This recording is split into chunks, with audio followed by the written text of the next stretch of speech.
Hello viewers, আসসালামু আলাইকুম। আশা করি সবাই ভালো আছেন। আজকের এই ভিডিওতে আমি দেখাবো আপনাদের কম্পিউটারের 5টি টিপস এবং ট্রিক্স যেগুলো ব্যবহার করে আপনি আপনার দৈনন্দিন জীবনে ব্যবহৃত কম্পিউটারটিকে আরও সহজেই ব্যবহার উপযোগী করে তুলতে পারবেন। তো চলুন কথা না বাড়িয়ে আজকে প্রথমেই আমরা শুরুতে যে টিপসটি দেখব সেটি কি দেখি।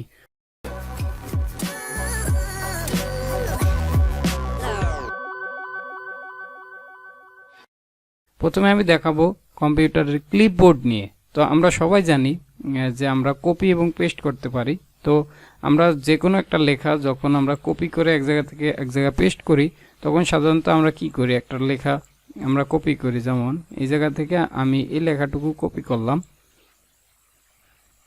আমি এই জায়গা থেকে কপি করলাম, অথবা কন্ট্রোল-সি দ্বারা কপি করার পরে আমরা নরমালি কি করতে পারি, এই জায়গায় দেখুন আমি এই জায়গায় পেস্ট না করে অন্য একটা ডকুমেন্টে নোটপ্যাডে পেস্ট করে দেখাই, কন্ট্রোল-বি দ্বারা পেস্ট করলাম। তো আমরা হয় কি সাধারণত লাস্টে যে লেখাটা কপি করি সেটাই পেস্ট হয়। যেমন দেখুন একটু আগে মাত্র আমি এটা কপি করলাম, এখন যদি আমি এই লাইনটা কপি করি দেখুন, এবং এই লাইনটা যদি আমি এই জায়গায় পেস্ট করি তাহলে দেখবেন যে এইটাই পেস্ট হলো। কিন্তু আমি যদি আগের যে কপি করা যে লাইনটা আছে এই লাইনটা পেস্ট করতে চাই তাহলে আমার পুনরায় আবার কপি করার প্রয়োজন। তো এই সমস্যা দূর করার জন্য আপনি যদি একসাথে অনেকগুলো লেখা কপি করে তারপরে পেস্ট করতে চান সেক্ষেত্রে আপনাকে ক্লিপবোর্ডের ব্যবহার করতে হবে। এই ক্লিপবোর্ড ব্যবহার করার জন্য আপনাকে উইন্ডোজ+বি একসাথে চাপ দিতে হবে। দেখুন উইন্ডোজ+বি একসাথে চাপ দিলে আপনার সামনে ক্লিপবোর্ড অপশনটা চলে আসবে। তো এই ক্লিপবোর্ডে দেখুন আমি যে লেখাগুলো কপি করেছি সব লেখাগুলো আছে। এখন আমি চাইলে যেটা অ্যাড করতে চাই সেটা এই জায়গায় ক্লিক করলে হবে। যেমন আমি চাই আগের এই লেখাটা পেস্ট করতে, তাহলে যদি আমি এটা ক্লিক করি দেখুন এটা অ্যাড হয়ে গেল।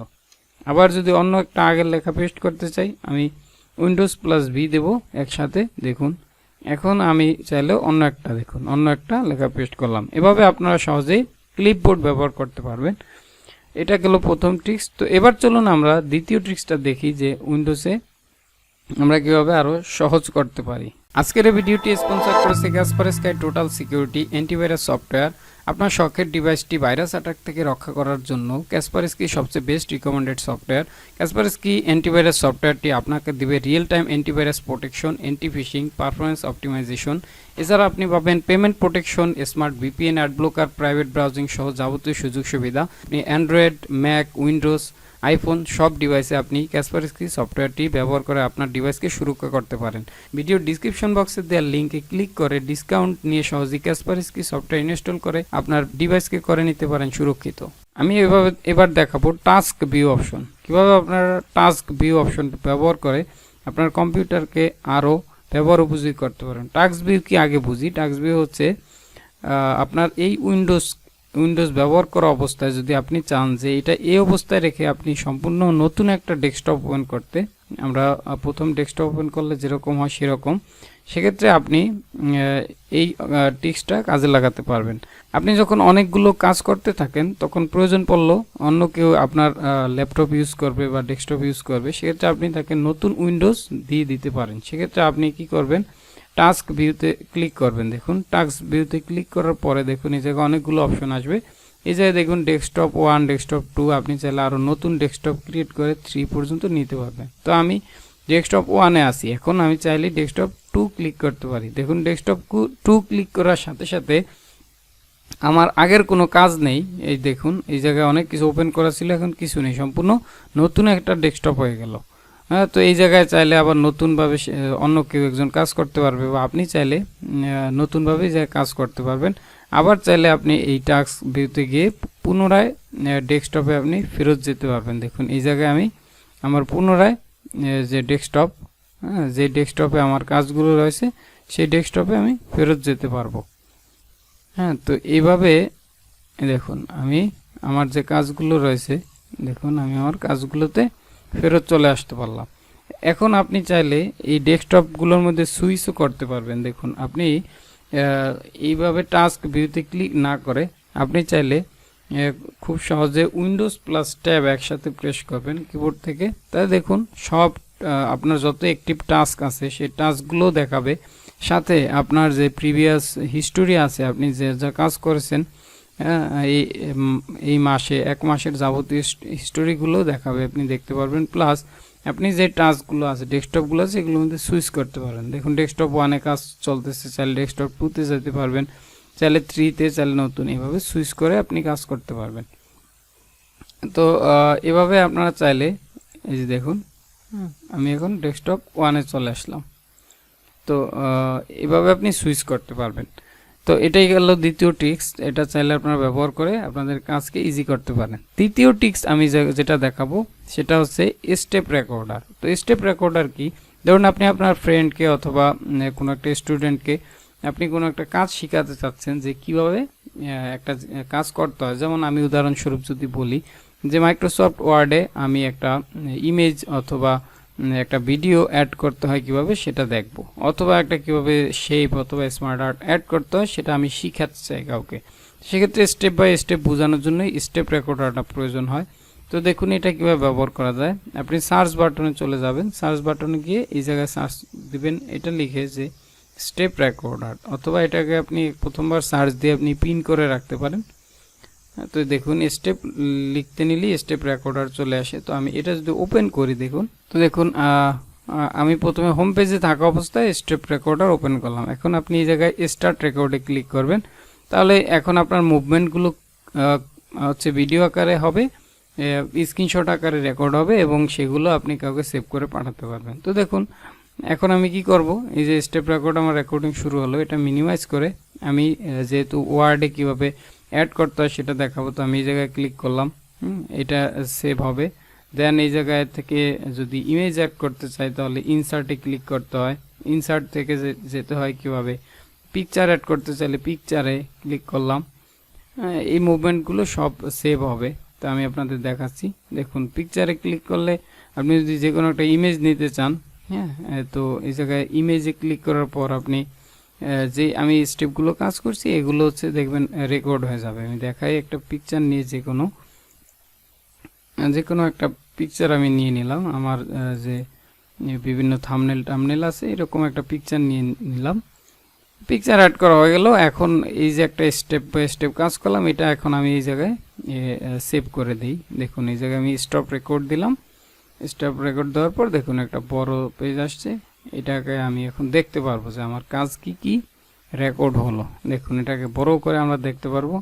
এই যে দেখুন আমি যে কাজ করেছি, প্রথমে মাইক্রোসফট ওয়ার্ডে ক্লিক করেছি, তারপর এই জায়গায় ওপেন করে ইনসার্টে ক্লিক করেছি, হ্যাঁ, এই জায়গায় উপরে লেখাও আছে দেখতে পাচ্ছেন আপনারা। এই যে ইমেজে ক্লিক করেছি, দেন ইমেজ নিয়েছি, দেন হচ্ছে হ্যাঁ এই যে ফোল্ডারগুলো ক্লিক করে ইমেজ ইনসার্ট করেছি, সব দেখুন স্টেপ বাই স্টেপ দেখালো। এরপরে আপনি চাইলে এটা এই জায়গায় সেভ বাটনে ক্লিক করে আপনি আপনার ফ্রেন্ড বা স্টুডেন্ট যাকে শেখাতে চান তাকে আপনি শেয়ার করে দিতে পারেন, সে দেখে শিখে নিতে পারবে। তো এটা একটা বিরাট উপকারী কাজ। তো আমি এখন আর সেভ করছি না, আমি এটাকে কেটে দিলাম। তো এইভাবে আপনি স্টেপ রেকর্ডারে কাজ করতে পারবে। তো চতুর্থ যে স্টেপটা বা কাজটা ট্রিক্সটা আমি শিখাবো আপনাদের, সেটা হচ্ছে কিভাবে আপনারা কোনো ফাইল বা ফোল্ডার ওপেন না করেই সেটা দেখতে পারবেন যেটার ভিতরে কি আছে, অর্থাৎ আপনি প্রিভিউটা দেখতে পারবেন। যেমন আমি যদি দেখাই আপনাদের, দেখুন আমি আমার ডেস্কটপে চলে গেলাম, এই জায়গায় দেখুন অনেক ফাইল আছে, কিছু ওয়ার্ড ফাইল, এক্সেল ফাইল, ইমেজও রাখতে পারেন। এই জায়গায় ইমেজ রাখা নাই, ইমেজ থাকলেও দেখানো যেত। তো দেখুন এই জায়গায় আপনি প্রথমে এই জায়গায় থাকা অবস্থায় আপনি অল্টার প্লাস পি একসাথে প্রেস করবেন। তো আমি অল্টার প্লাস পি প্রেস করলে দেখুন এই জায়গায় একটা লেখা আসছে select a file to preview. তো আপনি যে কোনো একটা ফাইলে যদি এখন ক্লিক করেন, যেমন এই জায়গায় লেখা ব্লগ আর্টিকেলস, আমি ব্লগে আর্টিকেল লেখার জন্য বিভিন্ন আর্টিকেল লিখে রেখেছিলাম। তো এই আর্টিকেল এটার মধ্যে কি আছে আপনি হয়তো মনে নেই, এটা দেখার জন্য এই জায়গায় প্রিভিউ দেখতে পাবেন। তো আমি এই জায়গায় ক্লিক করলে দেখুন সাথে সাথে এই আর্টিকেলের প্রিভিউ আমি দেখতে পাচ্ছি কি আছে। তারপরে যদি আমি আরও দেখি, যেমন হচ্ছে আমি আরেকটা দেখি, যেমন এক্সেল ফাইল যদি আমি ক্লিক করি, দেখুন এক্সেল পর্যন্ত আপনার এই জায়গায় প্রিভিউ হবে। এই এক্সেলটা ব্ল্যাঙ্ক মেবি এই জন্য দেখায় না। দেখুন আমি যদি একটা ওয়ার্ড ডকুমেন্ট, যেটা দেখুন এই জায়গায় প্রিভিউ দেখাচ্ছে, যদি এই দেখুন যেটাই আমি ক্লিক করি এই জায়গায় যা আছে তা কিন্তু আমরা দেখতে পারছি প্রিভিউতে। এই যে দেখুন আমি এক্সেল ফাইল ক্লিক করলে এক্সেল পর্যন্ত দেখায়, আমি যদি ইমেজ ক্লিক করি ইমেজ দেখাবে, এটা নোটপ্যাড ক্লিক করেছি, দেখুন যা লেখা থাকে ওই প্রিভিউ দেখতে পারবেন। আবার যদি দেখতে না চান তাহলে পুনরায় আপনারা অল্টার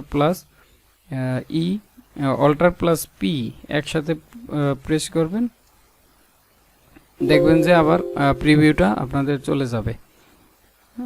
তো এইভাবে আপনারা চাইলে হচ্ছে সহজেই এভাবে করতে পারবেন, প্রিভিউ দেখে দেখে আপনারা কাজ ইজিলি নিতে পারবেন, বড় বড় ফাইল যখন কাজ করবেন এভাবে। তো চলুন পরের ট্রিক্সটা দেখি। শেষ যে পঞ্চম ট্রিক্সটা দেখাবো সেটা অনেকে হয়তো জানেন।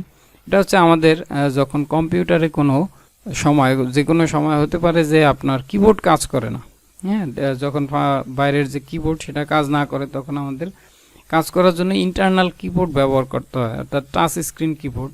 তো এই টাচ স্ক্রিন কিবোর্ড কীভাবে ব্যবহার করবেন সেটা একটু আমি দেখিয়ে দিই, যাতে অনেকেই আছেন যারা নতুন, তারা কিবোর্ড ছাড়া মনে করেন যে কাজ করাই যাবে না।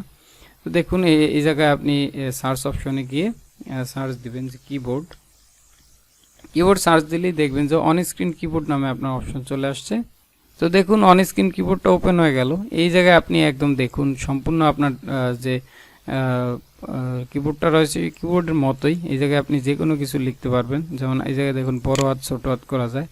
আমি যেমন লিখে দেখাচ্ছি, walidtechbd লিখলাম। তো এইভাবে লেখার পরে আপনি চাইলে এই জায়গায় কমান্ডও ব্যবহার করতে পারবেন। যেমন এই লেখাগুলো সব সিলেক্ট করার জন্য আমরা কি করি, কন্ট্রোল এ, দেখুন কন্ট্রোল এ দিলাম পরে সব সিলেক্ট হয়ে গেল। হ্যাঁ, তো এইভাবে আপনি এই কিবোর্ড ইউজ করতে পারবেন। চাইলে এটাকে পিন করে রাখতে পারেন। এই যে এটাকে যদি এই কিবোর্ডকে আপনি যদি এই জায়গায় পিন করে রাখেন, দেখুন এই জায়গায় রাইট ক্লিক করে দেন যদি আপনি এই জায়গায় পিন করে রাখেন তাহলে এই টাস্ক বারে থেকে যাবে, দেন আপনি ইউজ করতে পারবেন ইজিলি। তো এইভাবে হচ্ছে আপনি সহজেই কিবোর্ড ব্যবহার করে আপনার কিবোর্ড নষ্ট থাকলে ইউজ করতে পারবেন। তো এই 5টি ট্রিক্সই আজকে দেখানোর বিষয় ছিল। তো আশা করি ভিডিওটি ভালো লেগেছে আপনাদের কাছে। তো এর পরবর্তীতে আমি আরও নতুন নতুন ভিডিও নিয়ে আসব। আপনারা জানেন আমার চ্যানেলে যাবতীয় ভিডিও রয়েছে, Microsoft Word, Excel, PowerPoint সহ যত ধরনের ভিডিও আছে, ফটোশপ, হ্যাঁ, তারপর ব্লগ, আর্টিকেল, ইউটিউবিং, যাবতীয় ভিডিও আমার চ্যানেলে আছে। আপনারা আমার পুরো চ্যানেলটা ঘুরে দেখুন, হ্যাঁ, যাবতীয় বিষয়গুলো টেকনোলজিক্যাল শিখতে পারবেন। আর যদি কোনো বিষয় জিজ্ঞাসা থাকে, জানার থাকে, অবশ্যই কমেন্টে জানাবেন। আমি যথাসাধ্য রিপ্লাই দিয়ে আপনাদের শেখানোর ট্রাই করব। তাহলে ভালো থাকবেন সবাই।